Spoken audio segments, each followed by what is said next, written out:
बाबा साहब अम्बेडकर की वे 5 किताबें जो सभी को पढ़नी चाहिए में बाबा साहब को पढ़ने यानी उनके द्वारा लिखी गई किताबें पढ़ने की जरूरत है। यूं तो कोई भी व्यक्ति जितना चाहे उतना पढ़ सकता है, लेकिन वे 5 किताबें जो कम से कम बाबा साहब को समझने के लिए पढ़ी जानी चाहिए वे निम्नलिखित हैं।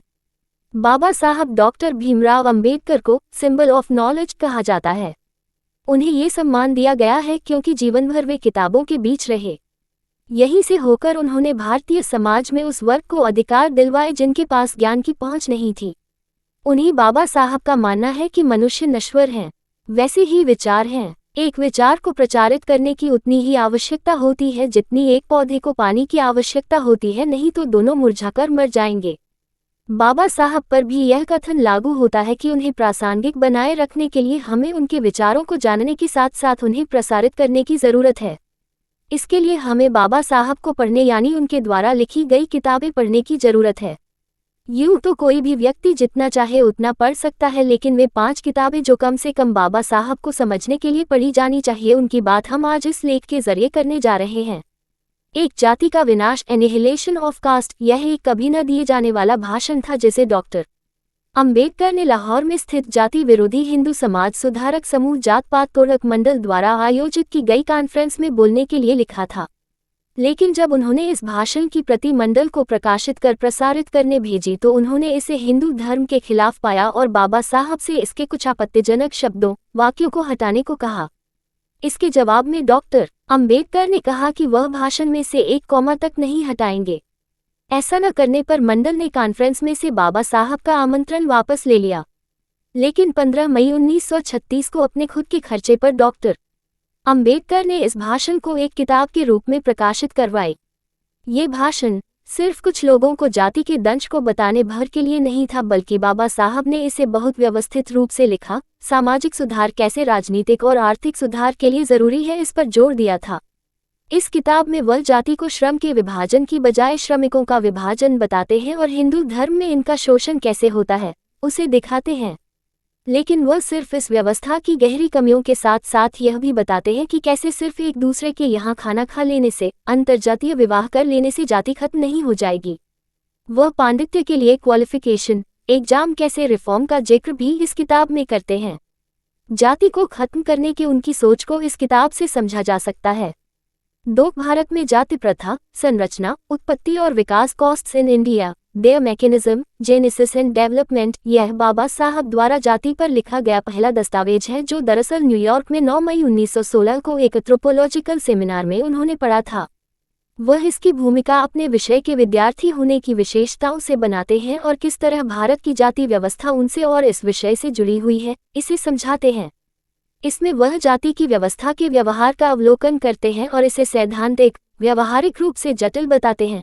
जाति के इतिहास पर प्रकाश डालते हुए अन्य विद्वानों के विचार रखते हैं। इस पेपर में जाति का वह हर आधार पर विश्लेषण करते हैं।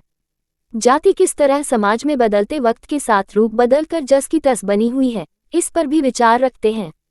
सजातीय विवाह से लेकर पुरुषों की परंपरागत श्रेष्ठता पर भी वह बात करते हैं, यानी जाति और पितृसत्ता के बारे में वह एक साथ मुखर होते हैं। अगर आप जाति को अकादमिक परिदृश्य में जानना चाहते हैं तब ये छोटी सी किताब आपका मार्गदर्शन कर सकती है। 3 रुपए की समस्या, इसका उद्भव और समाधान, द प्रॉब्लम ऑफ रूपी, its origin and it's solution, ये किताब भी उनकी 257 पन्नों की रिसर्च थी। ये किताब भी उनकी 257 पन्नों की रिसर्च थी जो उन्होंने लंदन स्कूल ऑफ इकोनॉमिक्स में पीएचडी करते वक्त बतौर थीसिस प्रस्तुत की थी। वह इस किताब में ब्रिटिश भारत में ट्रेड बिजनेस की विशेषताओं को बताते हैं जिसको वह भारत के इतिहास से जोड़ते हैं।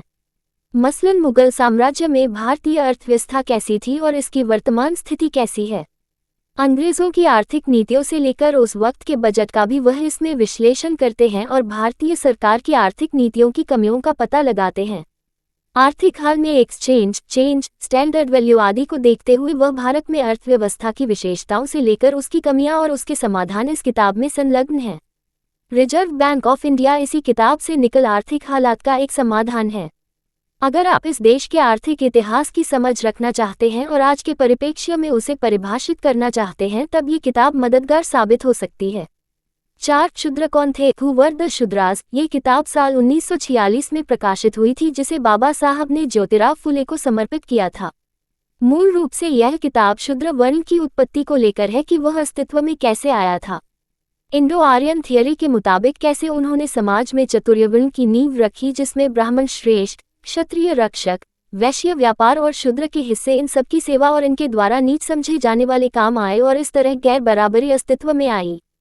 ब्राह्मणों ने वेदों का सहारा लेते हुए कैसे उन्हें अपने फायदे के लिए इस्तेमाल किया और शूद्रों के सिर पर न सिर्फ सेवा का भार था बल्कि उन्होंने इसके साथ साथ अति अमानवीय व्यवहार, शोषण, पीड़ा भी झेली।